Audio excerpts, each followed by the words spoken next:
ચાલો સીધા મુદ્દા પર જ આવીએ. શું ક્યારે સીપીએફ એનપીએસ સ્ટેટમેન્ટ જોઈને એવું લાગ્યું છે કે આ બધું શું છે?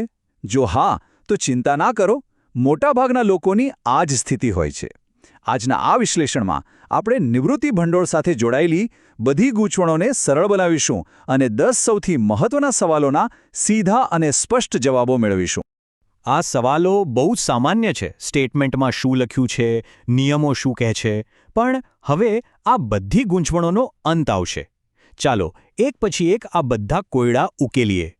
તો સૌથી પહેલા પાયાની વાત કરીએ, એટલે કે આપણા ખાતાની વિગતો.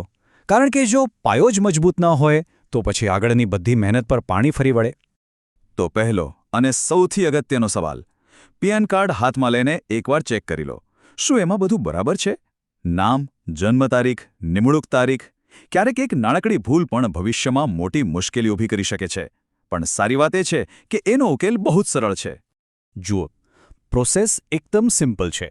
સૌથી પહેલાં ઓનલાઈન લોગિન કરીને બધી વિગતો શાંતિથી ચકાસી લો.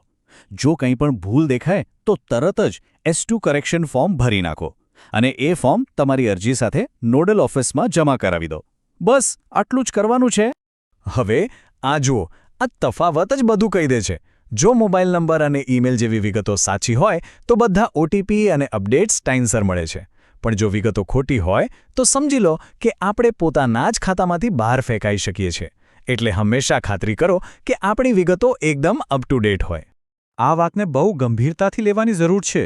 નોમિની ઉમેરવું હવે માત્ર એક વિકલ્પ નથી, એ ફરજિયાત છે. વિચારો, જો કોઈ અનિચ્છનીય બનાવ બને અને નોમિનેશન ન હોય તો પરિવારને પોતાના હકના પૈસા મેળવવા માટે કેટલી લાંબી અને કંટાળાજનક કાયદાકીય પ્રક્રિયામાંથી પસાર થવું પડે છે. તો આનો ઉપાય શું? ગભરાવાની બિલકુલ જરૂર નથી. જો હજુ સુધી નોમિનીની વિગતો નથી આપી તો આજે જ S2 ફોર્મ ભરીને ઓફિસમાં જમા કરાવી દો. આ એક નાનકડું પગલું આપણા પરિવારના ભવિષ્યને ઘણી મોટી મુશ્કેલીઓથી બચાવી શકે છે.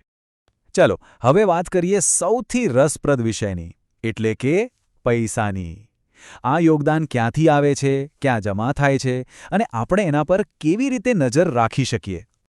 ક્યારે એવું બન્યું છે કે એનપીએસ સ્ટેટમેન્ટ જોયું હોય અને મનમાં સવાલ થાય, અરે મારા અમુક મહિનાના પૈસા ગયા ક્યાં? આ એક બહુ જ કોમન ચિંતા છે, પણ મોટાભાગના કેસમાં એનું કારણ બહુ જ સાધારણ હોય છે. તો પૈસા ક્યાંય નથી ગયા. મોટાભાગે એવું બને છે કે ઓફિસ 2-3 મહિનાનું યોગદાન એકસાથે જમા કરાવે છે. આ એક સામાન્ય વહીવટી પ્રક્રિયા છે, એટલે તરત ગભરાવાની જરૂર નથી. પણ હા, જો બહુ લાંબો સમય થઈ જાય અને એન્ટ્રી ન દેખાય તો ઓફિસમાં એકવાર પૂછપરછ કરી લેવી સારી. હવે બીજો એક મોટો સવાલ જે હંમેશા પૂછાય છે, ટેક્સ બચતનો. શું ટિયર 2 ખાતામાં રોકાણ કરવાથી ટેક્સમાં ફાયદો થાય? જવાબ આ ટેબલમાં એકદમ સ્પષ્ટ છે. ટિયર 1 આપણું મુખ્ય રિટાયરમેન્ટ એકાઉન્ટ છે અને એમાં જ ટેક્સ બેનિફિટ મળે છે. ટિયર 2 એક વધારાનું રોકાણ ખાતું છે, જેમાં કોઈ ટેક્સ લાભ મળતો નથી. તો યાદ રાખજો, ટેક્સ બચત માટે ફોકસ ટિયર 1 પર જ રાખવાનું છે. અને હા, એક નાનકડી પણ બહુ કામની માહિતી. જો કોઈ કારણસર CPF ખાતું મોડું ખુલ્યું હોય તો શું પાછલા મહિનાઓની બાકી રકમ ભરી શકાય? જી હા, બિલકુલ ભરી શકાય છે. આ માટે નોડલ ઓફિસનો સંપર્ક કરવાનો રહેશે અને સરકાર પણ પોતાનો ફાળો એમાં ઉમેરશે. અને હવે આવીએ સૌથી અગત્યના ભાગ પર, કે આ ભેગા થયેલા પૈસાનો ઉપયોગ ક્યારે અને કેવી રીતે કરી શકીએ. ચાલો નોકરી દરમિયાન અને નિવૃત્તિ પછીના નિયમોને બરાબર સમજી લઈએ. જૂની GPF સિસ્ટમમાં લોનની સુવિધા હતી, તો શું નવી CPF સિસ્ટમમાં પણ એવું જ છે? આ એક એવો સવાલ છે જે જૂની અને નવી સિસ્ટમ વચ્ચેનો તફાવત સમજવાનો પ્રયત્ન કરતા ઘણા કર્મચારીઓને મૂંઝવે છે. જવાબ એકદમ સ્પષ્ટ અને સીધો છે, ના. CPF યોજનામાં કોઈ પણ પ્રકારની લોનની સુવિધા નથી. જો કે અમુક ખાસ સંજોગોમાં આંશિક ઉપાડની જોગવાઈ છે, પણ યાદ રાખજો, ઉપાડ અને લોન બંને અલગ વસ્તુઓ છે. ચાલો એના નિયમો સમજીએ. તો આંશિક ઉપાડ કરી શકાય, પણ કેટલો? આ ચાર્ટ જુઓ, એનાથી બધું સ્પષ્ટ થઈ જશે. કુલ જમા રકમમાંથી જે આપણો પોતાનો ફાળો છે એના વધુમાં વધુ 25% સુધી જ ઉપાડી શકાય છે. આ મર્યાદા યાદ રાખવી ખૂબ જ જરૂરી છે. પણ આ 25% ઉપાડવા માટે પણ કેટલાક કડક નિયમો છે. એવું નથી કે ગમે ત્યારે ઉપાડી શકાય.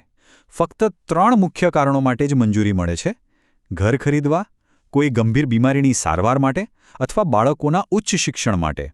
અને આખી સર્વિસ દરમિયાન વધુમાં વધુ 3 વાર જ આ સુવિધાનો લાભ લઈ શકાય છે. એટલે સલાહ એ જ છે કે જ્યાં સુધી પાણી માથા પરથી ન જાય ત્યાં સુધી આ ફંડને હાથ ન લગાડવો. ચાલો હવે એ સવાલ પર આવીએ જેની બધા રાહ જોતા હોય છે. રિટાયરમેન્ટ વખતે હાથમાં શું આવશે? આખી જિંદગીની મહેનતનું ફળ કેવી રીતે મળશે? રિટાયરમેન્ટ સમયે જે પણ ટોટલ રકમ જમા થઈ હોય એનું વિભાજન આ ચાર્ટ પ્રમાણે થાય છે. કુલ રકમના વધુમાં વધુ 60% ભાગ એકસાથે ઉપાડી શકાય છે, જ્યારે બાકીના 40% ફરજિયાતપણે પેન્શન પ્લાનમાં રોકવા પડે છે, જેથી દર મહિને એક નિશ્ચિત આવક મળતી રહે. અને અહીંયા જ આખી ગેમ છે. જે 60% રકમ એકસાથે ઉપાડવાનો વિકલ્પ મળે છે એમાંથી જેટલી વધારે રકમ આપણે પેન્શન પ્લાનમાં પાછી રોકીશું એટલું જ આપણું માસિક પેન્શન વધારે આવશે. આ એક નિર્ણય આપણા આખા રિટાયરમેન્ટના જીવનની ગુણવત્તા નક્કી કરી શકે છે. તો આ આખી ચર્ચાનો સાર શું છે? બસ આટલી વાતો યાદ રાખવાની છે. નિયમિતપણે પ્રાણ વિગતો ચેક કરતા રહો, કોન્ટેક્ટ ડિટેલ્સ હંમેશા અપડેટ રાખો, નોમિનીનું નામ રજિસ્ટર થયેલું છે એની ખાતરી કરો અને પૈસા ઉપાડતા પહેલાં નિયમોને 2 વાર સમજી લો. યાદ રાખો, સક્રિય રહીને જ આપણે એક સુરક્ષિત નિવૃત્તિ સુનિશ્ચિત કરી શકીએ છીએ. તો હવે જ્યારે આ બધી માહિતી આપણી પાસે છે ત્યારે સવાલ એ છે કે શું આપણે પોતાની રિટાયરમેન્ટ પ્લાનિંગની જવાબદારી લેવા માટે તૈયાર છીએ? આ જ્ઞાનનો ઉપયોગ કરીને આપણા ભવિષ્યને આર્થિક રીતે મજબૂત બનાવવાની શરૂઆત આજથી જ કરીએ.